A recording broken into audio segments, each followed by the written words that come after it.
On December 16, 1944, the freezing forests of the Ardennes became the site of a major German military operation that threatened to disrupt the Allied advance toward Berlin.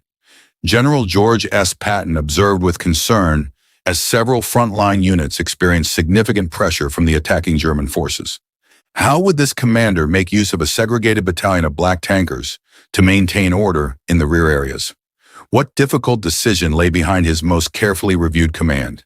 Long before the events in Belgium, the United States War Department faced a difficult social issue.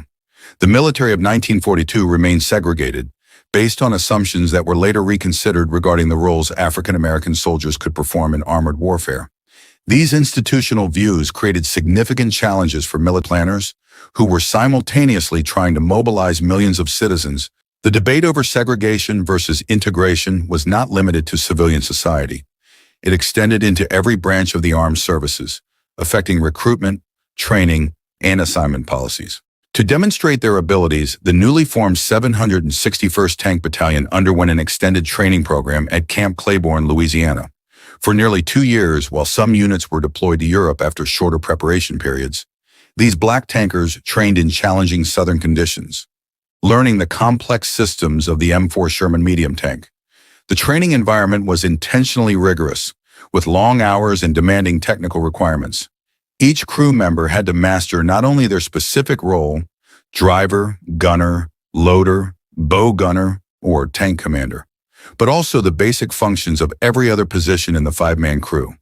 This cross-training approach was unusual for the era and produced highly adaptable personnel. The geographical location of Camp Claiborne in the Jim Crow South meant that soldiers experienced unequal treatment off the base as well.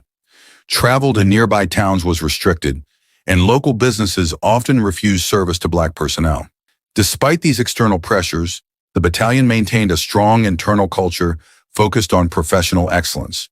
The soldiers referred to themselves as the Black Panthers, adopting a symbol of strength and determination that would accompany them into combat.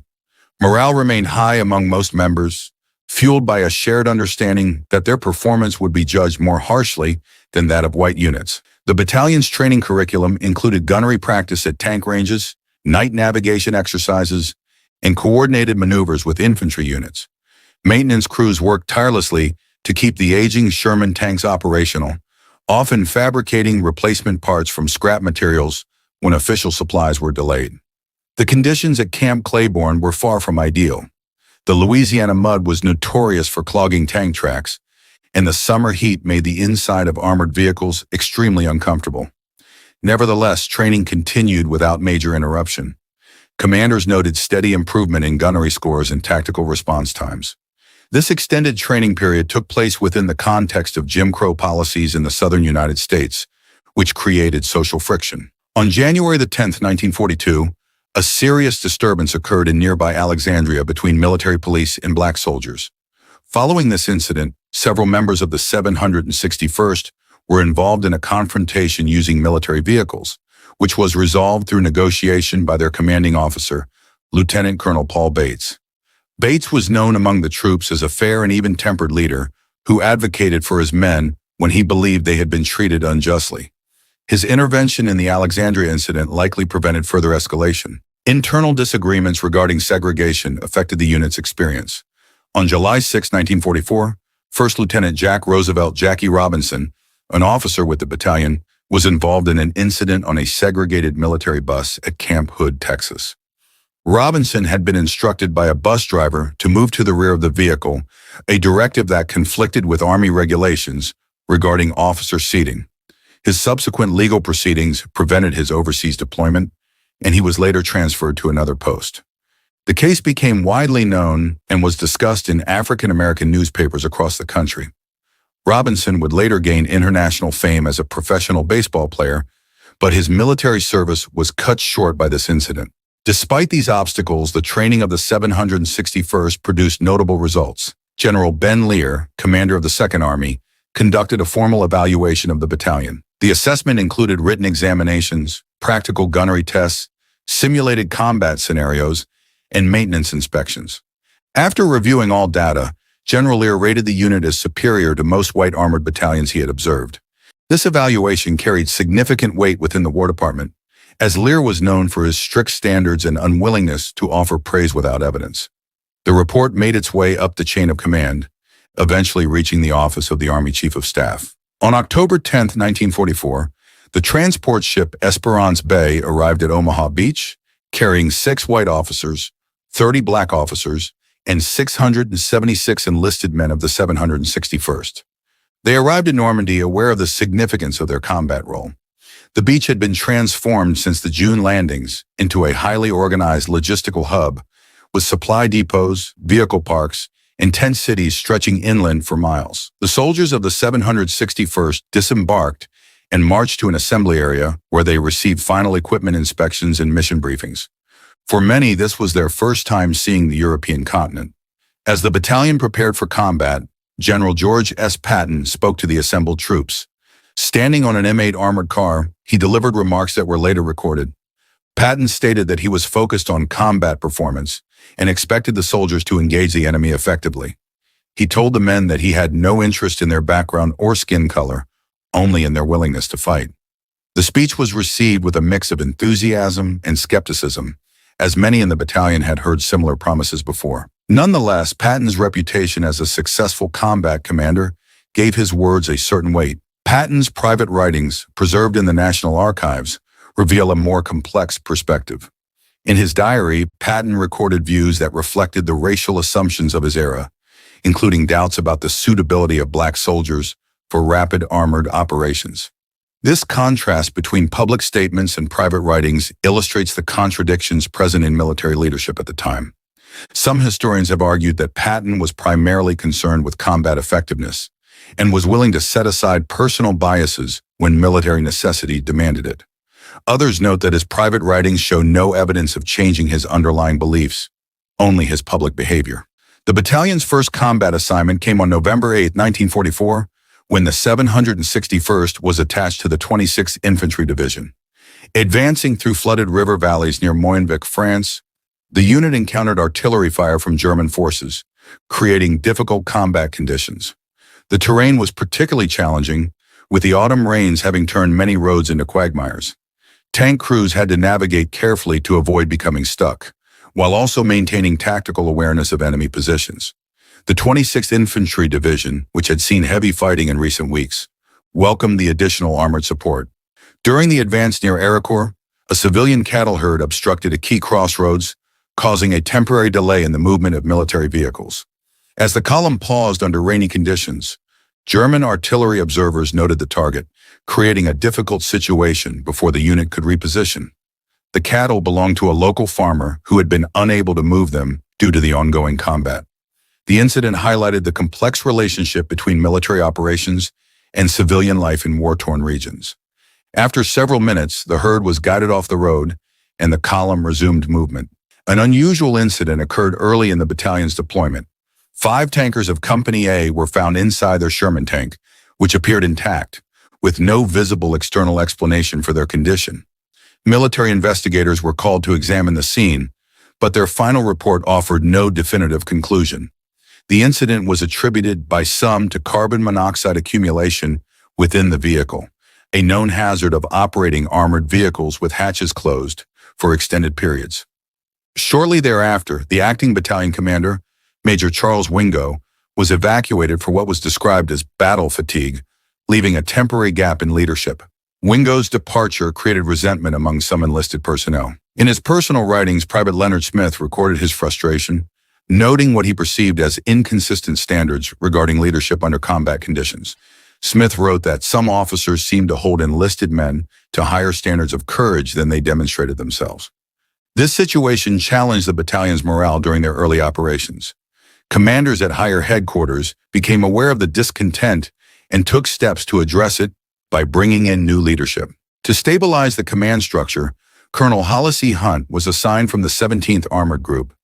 Hunt had extensive experience commanding armored units in training exercises and was known for his calm demeanor under pressure. Under Hunt's leadership, the 761st regained tactical coordination and conducted a series of operations that secured the town of Morville-l'Évêque. The battalion demonstrated effective combat performance, earning recognition from the infantry units they supported. Hunt made a point of rotating his companies through different assignments so that all personnel gained experience in offensive operations. Staff Sergeant Reuben Rivers became recognized for his actions during the assault near Gebling. After his tank was disabled, Rivers continued to serve with another vehicle, participating in several days of combat operations. On November 19th, as German forces advanced, Rivers remained in position while other elements withdrew. This decision was later recognized with a posthumous Medal of Honor, and the 761st became known as an effective armored unit. Rivers was one of several members of the 761st to receive high military honors. His family received the medal in a ceremony at the White House, and his name is now remembered among the most distinguished soldiers of World War II. On December 16, 1944, the German Ardennes Offensive began, placing pressure on Allied frontline positions. The operation threatened to separate British and American forces. Among the German tactics was a special operation involving English-speaking personnel in captured Allied uniforms. Military intelligence reports warned of potential infiltration activities behind the American front lines. Rumors of disguised German soldiers spread through the ranks, creating significant concern.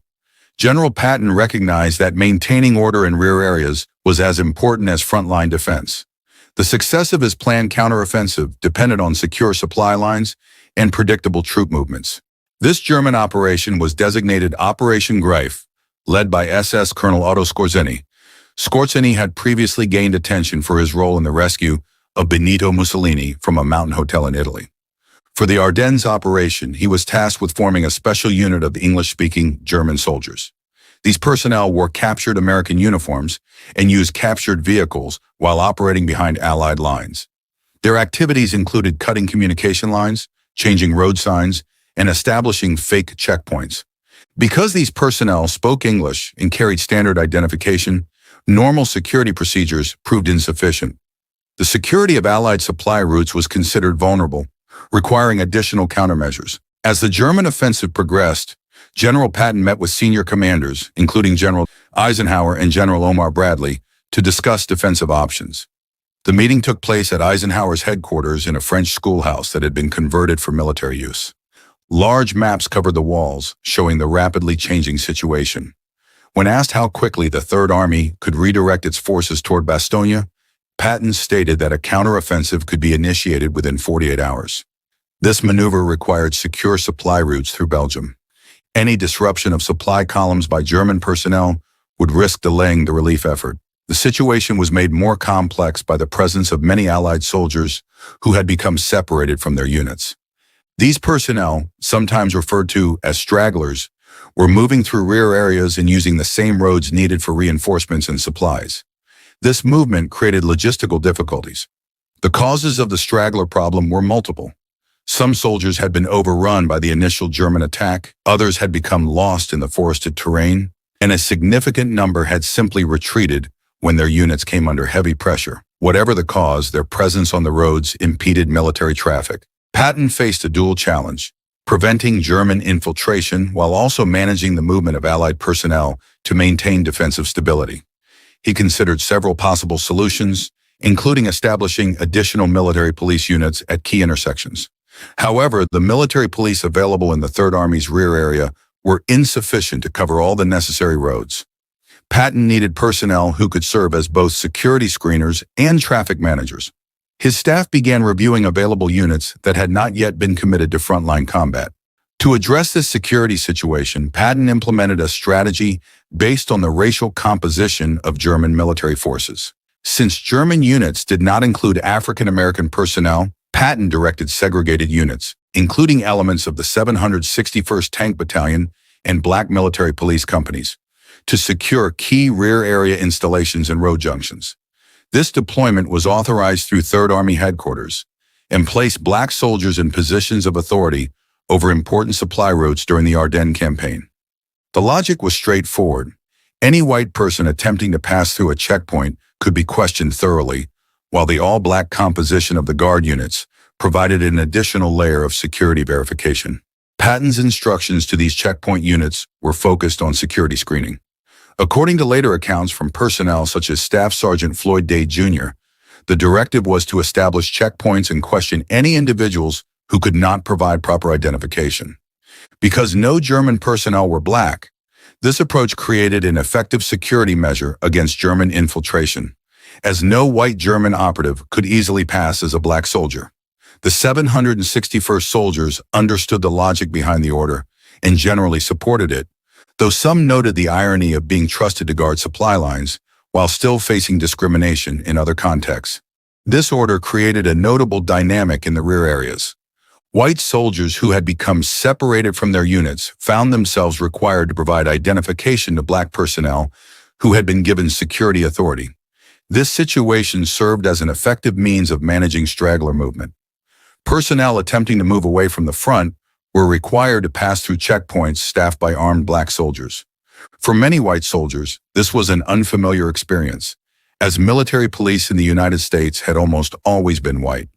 The reversal of normal expectations likely contributed to the effectiveness of the checkpoints. The nature of this directive created certain internal discussions within the units.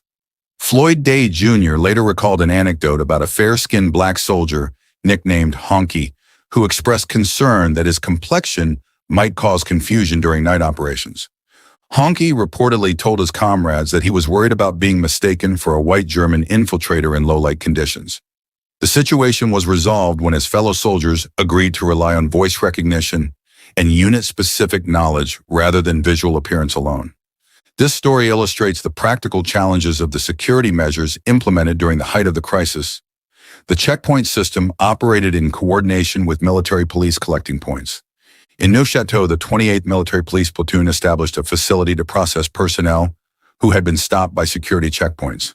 Separated soldiers were interviewed and reorganized into provisional units. Through this process, Patton was able to recover personnel and maintain the manpower needed for his counteroffensive. The facility in Neufchâteau processed hundreds of soldiers per day at its peak. Each soldier was asked standard questions about their unit, their last known location, and the circumstances of their separation. Those who could not answer were held for further investigation. While conducting rear area security, the 761st also participated in combat operations against advancing German forces. Operating in cold weather and snowy conditions, the battalion was assigned to defend supply lines and clear strategic towns. The mechanical systems of their Sherman tanks were tested by frozen mud and icy roads, requiring frequent maintenance under difficult conditions. Tank crews learned to keep their engines running whenever possible to prevent the oil from freezing overnight. Fuel consumption increased as a result, placing additional demands on the supply system that the checkpoints were designed to protect. A significant engagement occurred between January 5th and January 9th, 1945, during operations to secure Tilley, Belgium. The town was defended by German forces from the Führer Begleit Brigade. Captain Charles Gates led Company A in an advance through snow-covered terrain. The temperatures during this engagement dropped to well below freezing, and wind chill made conditions even more severe. Soldiers had to be rotated frequently to prevent cold injuries. The unit engaged German armored vehicles and anti-tank positions before securing the town and the nearby crossroads. The victory at Tilley opened a route for additional Allied forces to move toward Bastogne. It is worth considering the potential consequences if Patton had not secured the rear areas. German personnel might have disrupted fuel supplies, which could have affected the Third Army's ability to advance. Without the checkpoints, the movement of separated personnel might have created road congestion, potentially delaying the arrival of reinforcements. The relief of Bastogne might have been slowed, which would have had serious consequences for the units defending the town. Military historians generally agree that Patton's checkpoint system, while unusual, was effective in achieving its objectives. The combination of security screening and straggler management allowed the Third Army to maintain the momentum of its counterattack. Some accounts have suggested that Patton deliberately used the 761st to carry out extrajudicial actions against white soldiers. Declassified National Archive records and unit war diaries indicate a different reality. The checkpoint orders were primarily a counter-espionage measure against Operation Greif. The management of stragglers was a secondary result of this security operation, conducted within standard military procedures. No documentation has been found in official records authorizing the shooting of American soldiers without trial. The myth appears to have originated in the post-war memoirs of individuals who were not present at the checkpoints. the 761st experienced significant personnel losses during the Ardennes campaign. Over the course of the operation, the battalion reported casualties including fatalities, wounded personnel, and soldiers affected by cold-related injuries, such as trench foot and frostbite. The unit lost several Sherman tanks to enemy fire, while others sustained damage requiring depot-level repairs. Despite these losses, the battalion was credited with neutralizing enemy vehicles and participating in the liberation of multiple towns, demonstrating their effectiveness under difficult conditions. The 761st was one of several segregated units to serve with distinction in the European theater. When the men of the 761st returned to the United States in 1946, they returned to a society still governed by Jim Crow policies. Veterans like Floyd Day Jr. later reflected that the democracy they had served did not treat all citizens equally. However, the combat record of the battalion contributed to the reconsideration of military segregation. The argument that black soldiers could not perform effectively in combat was difficult to maintain after the 761st performance in France, the Ardennes, and Germany. On July 26, 1948, President Harry S. Truman signed Executive Order 9981, which began the process of integrating the armed forces. The order stated that there should be equality of treatment and opportunity for all persons in the armed services without regard to race, color, religion, or national origin. Do you believe General George S. Patton was driven by genuine tactical pragmatism? Or did his controversial checkpoint orders expose a deeply cynical exploitation of segregation during the height of the Ardennes crisis? Let us know your thoughts in the comments below, and don't forget to subscribe and hit the notification bell.